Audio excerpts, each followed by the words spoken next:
তেহরানে নতুন করে ইসরায়েল বিমান হামলা, বিকট বিস্ফোরণ।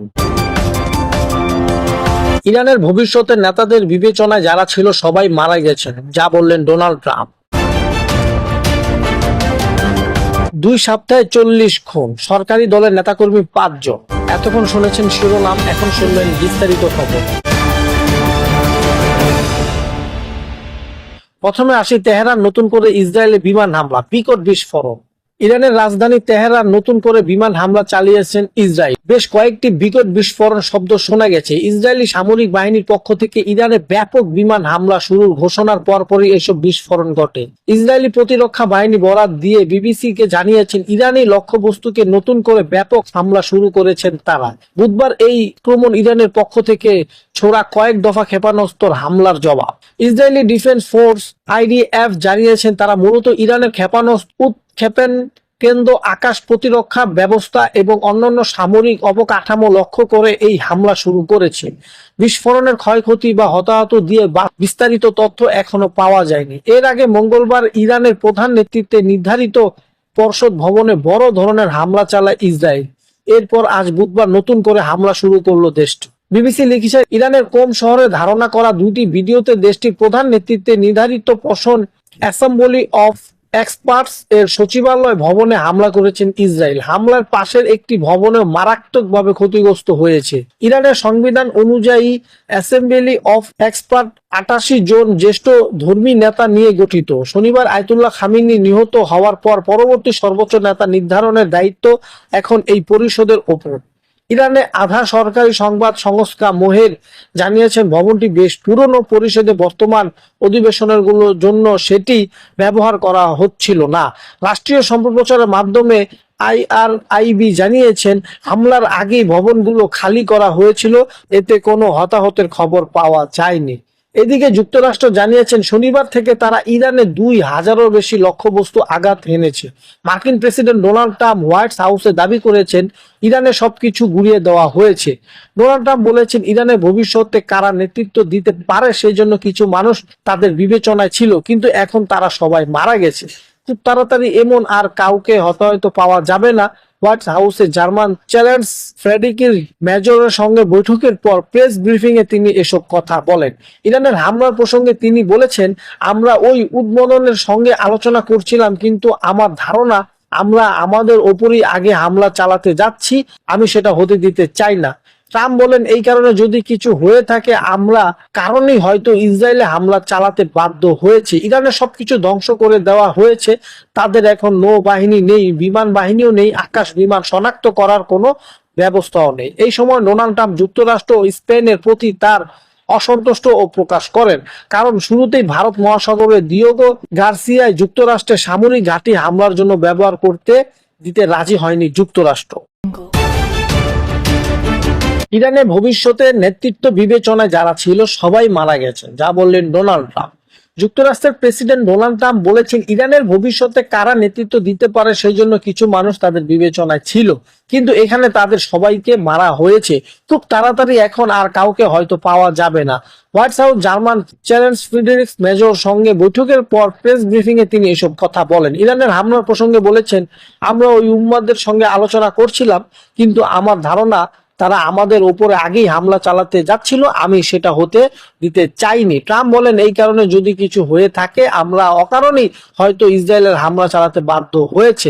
মার্কিন প্রেসিডেন্ট বলেন ইরানের সবকিছু ধ্বংস হয়ে গেছে, তাদের এখন আর নৌবাহিনীও নেই, বিমান বাহিনীও নেই, আকাশ বিমান শনাক্ত করার কোনো ব্যবস্থাও নেই।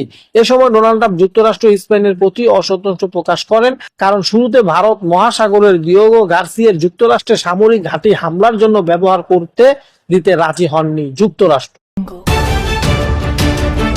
2 সপ্তাহে 40 খুন, সরকারি দলের নেতাকর্মী 5 জন। নরসিংদীর রায়পুর 26শে ফেব্রুয়ারি বাস গাড়ির সাবেক ইউনিয়ন পরিষদ ইউপি সদস্য কুপিয়ে ও পিটিয়ে হত্যা করে দুর্বৃত্তরা। বাস গাড়ি থেকে নৌকা পার্শ্ববর্তী চরম ধুয়ার পৈতৃক বাড়িতে যাচ্ছিলেন আমির হোসেন। এক দল দুর্বৃত্তরা আরেকটি নৌকায় তাকে উঠিয়ে নিয়ে যায়। এরপর হত্যার পর লাশ নদীতে ফেলে দেয় তারা। ওই দিন চট্টগ্রাম, ব্রাহ্মণবাড়িয়া, খুলনা মহানগর ও নরসিংদীতে পৃথক ঘটনায় হত্যার শিকার হন আরো 5 জন। নরসিংদী মাধবদী দারিকান্দি গ্রামে আমেনা আক্তার নামে এক কিশোরীর মৃতদেহ উদ্ধার করা হয়।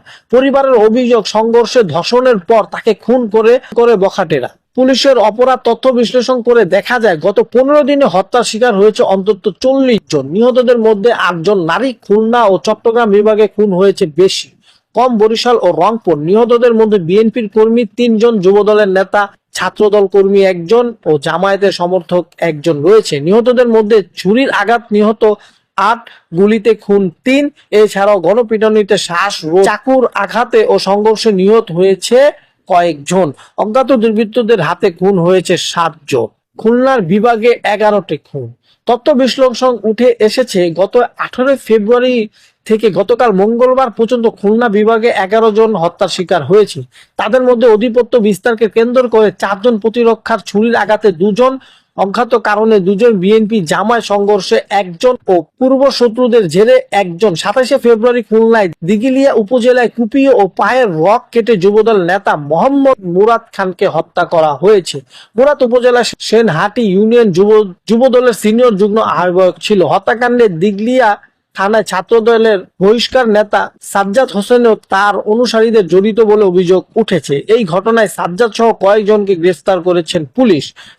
স্থানীয় দলীয় সূত্রে জানা গেছে 18 ফেব্রুয়ারি স্থায়ী হাটের ইজারার দরপত্রকে কেন্দ্র করে সাজ্জাদ ও খান মুরাদকের মধ্যে কথা কাটাকাটি ও বিরোধী শুরু হয়। অভিযোগে আছে ঘটনার দিন উপজেলার সেনহাটি এলাকায় কারিগরি প্রশিক্ষণের কেন্দ্রে টিটিসির সামনে একটি দোকান সাজ্জাদ হোসেনের নেতৃত্বে ছাত্র দলের কয়েকজন মিলে মুরাদকে হত্যা করে।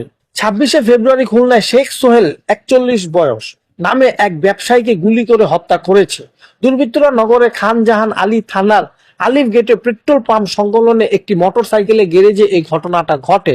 শেখ সোহেল খান জাহান আলী থানার 18 শেখ পাড়ার এলাকার বাসিন্দা বাচ্চু শেখের ছেলে। তিনি মাছের ঘের ও ইন্টারনেটের ব্যবসায় যুক্ত ছিলেন। চট্টগ্রাম 2 সপ্তাহে 8 জন হত্যাকাণ্ড। পুলিশের অপরাধ তথ্য বিশ্লেষণ করে দেখা যায় গত 2 সপ্তাহে চট্টগ্রামে নিহত হয়েছেন 8 জন। তাদের মধ্যে অনলাইন জুয়া খেলাকে কেন্দ্র করে 1 জন, অজ্ঞাত কারণে 2 জন, জমি জামা নিয়ে বিরোধ 1 জন, ডাকাত দলের হামলায় 1 জন, পূর্ব শত্রুর 1 জন, এক মা তার মেয়ে শ্বাসরোধ করে হত্যা ও অজ্ঞাত দুর্বৃত্তরা 1 জনকে খুন করে। 25 ফেব্রুয়ারি রাউজানে যুবদল কর্মী মোহাম্মদ আব্দুল মাজিদকে গুলি করে হত্যা করা হয়। বাজার থেকে হেঁটে বাড়ির দিকে রওনা হন আব্দুল মজিদ। এ সময় মুখোশ পরা একদল অস্ত্রধারী যুবক মোটরসাইকেলে এসে তাকে লক্ষ্য করে গুলি চালায়। পরে হামলাকারীরা দ্রুত সটকে পড়ে। 2024 সালে 5 আগস্ট আওয়ামী লীগ সরকার পতনের পর থেকে রাউজানে 21টি হত্যাকাণ্ড ঘটেছে। এর মধ্যে 15টি রাজনৈতিক সংশ্লিষ্ট দাবি করা হচ্ছে। এ সময় শতাধিক গোলাগুলি ও সংঘর্ষের ঘটনাও ঘটে এবং গুলিবিদ্ধ সহ আহত হয়েছে 3.5 শতাধিক মানুষ। ঢাকার বিভাগে বিভিন্ন ঘটনায় 9 খুন। ঢাকা বিভাগে ও মহানগরে 18 ফেব্রুয়ারির পর থেকে গতকাল পর্যন্ত 9 জন নিহত হয়েছে। তাদের মধ্যে প্রেমের কারণে 1 জন, সন্ত্রাসী হামলায় 1 জন, মাদক কারবার নিয়ে দ্বন্দ্বে 1 জন, জমি নিয়ে বিরোধের 1 জন, আধিপত্য বিস্তার নিয়ে 1 জন, অজ্ঞাত দুর্বৃত্তদের হাতে 2 জন ও অজ্ঞাত কারণে 2 জন হত্যার শিকার হয়েছেন। 25 ফেব্রুয়ারি রাজধানী হাজারীবাগ থানার সামনে প্রেম ঘটিত বিরোধের জোরে ধরে 8ম শ্রেণীর ছাত্রী শাহিরার শারমিনকে হত্যা করা হয়। এই ঘটনায় দায়ের করা মামলায় আসামি সিয়াম হোসেন ওরফে ইমন 19 বছরের আদালতে স্বীকারোক্তিমূলক জবাবদিহি রেকর্ডের আবেদন থেকে জানা গেছে 2023 সালে আসামি সিয়াম ও শারমিন শিকর আইডিয়াল স্কুলে 7ম শ্রেণীতে পড়তো। ওই সময় তাদের মধ্যে প্রেমের সম্পর্ক গড়ে ওঠে। অন্য বন্ধুদের মাধ্যমে শারমিনের একাধিক প্রেম ও ছবি থাকার বিষয়ে জানতে পেরে সিয়াম বিষয়টি যাচাই করার জন্য তার পরিচিত বন্ধুর মাধ্যমে প্রেমের প্রস্তাব দেন। শারমিন তার বন্ধুর প্রেমের প্রস্তাব গ্রহণ করে। আসামি প্রাণ সহ শারমিনকে এই বিষয়ে জিজ্ঞাসা করলে সে এবার অস্বীকার করে। এরপর আসামি সিদ্ধান্ত নেন সরাসরি শারমিনকে জিজ্ঞাসা করবেন, কিন্তু সে অস্বীকার করলে তাকে হত্যার পরিকল্পনা করেন। 25 ফেব্রুয়ারি হাতিঝিলে পশ্চিম উলন এলাকা থেকে তাহিদি আক্তার নামে 6 বছরের শিশুর লাশ উদ্ধার করা হয়। পরে বিক্ষুব্ধ এলাকাবাসী থানা ঘেরাও করে। এছাড়াও 28 ফেব্রুয়ারি ওবায়দুল্লাহ নামের এক যুবককে হত্যার পর শরীরে কয়েক টুকরা করা হয়। কমলাপুর, ডেমরা, বায়তুল মোকাররম এলাকায় ও সাভার থেকে খণ্ডিত অংশ উদ্ধার করে পুলিশ। 3 বিভাগে হত্যার শিকার আরো 12। রাজশাহীতে 6 জন খুন হয়েছে, তাদের মধ্যে বিএনপি ও কার্যকর নিষিদ্ধ আওয়ামী লীগের মধ্যে সংঘর্ষ 2 জন, ওয়াজ মাহফিলে অতিথি নির্ধারণকে কেন্দ্র করে 1 জন, অজ্ঞাত দুর্বৃত্তদের হাতে 2 জন ও চাচাতো ভাইয়ের হাতে 1 জন। রংপুরে নিহত হয়েছেন 4 জন, তাদের মধ্যে ফুটবল খেলাকে কেন্দ্র করে 1 জন, গণপিটুনিতে 2 জন ও অজ্ঞাত কারণে 1 জন। বরিশাল বিভাগে নিহত হয়েছে 2 জন। পটুয়াখালী কলাপাড়ার স্থায়ী যুবদল নেতাকর্মীদের মারধর, ইদ্রিস খান নামের 1 জন নিহত হয়েছেন। ফেসবুক পোস্ট ঘিরে বিরোধীদের মধ্যে সূত্রপাত বলে জানানো গেছে। তো আজকের মতো এতটুকুই। ভিডিওটি ভালো লাগলে চ্যানেলটি লাইক করে সাবস্ক্রাইব করে পাশে থাকবেন।